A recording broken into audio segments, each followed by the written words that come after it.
As filmmakers, we've gone into enough other cultures to know that we can miss a lot of important nuances just because we're not from that culture. So during our first production trip, we asked the leadership of Musana to select a handful of Ugandans that had interest in filmmaking to become part of our crew, so we could teach them about our methods and they could teach us about the world of the story.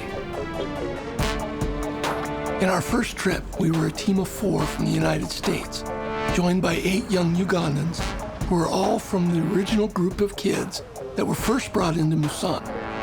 We felt we also needed a fixer out of Kampala who understood how to navigate film production there.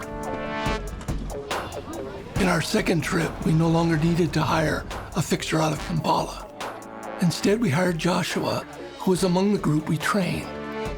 Joshua assembled a large team from across Musana to pull together all the reenactment elements, including locations, casting, production design, everything.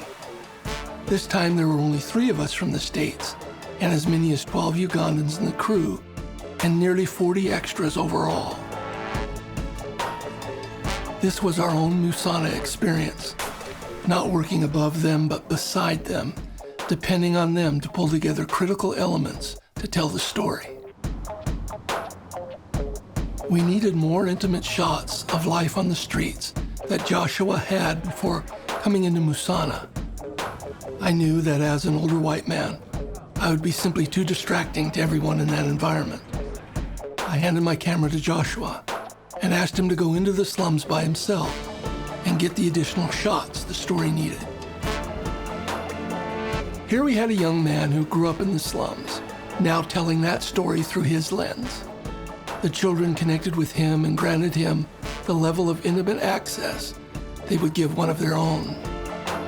As such, his shots are more intimate, poignant, and disarming than anything we could have captured ourselves. This is one of the many beautiful things we experienced while filming Finding Musana.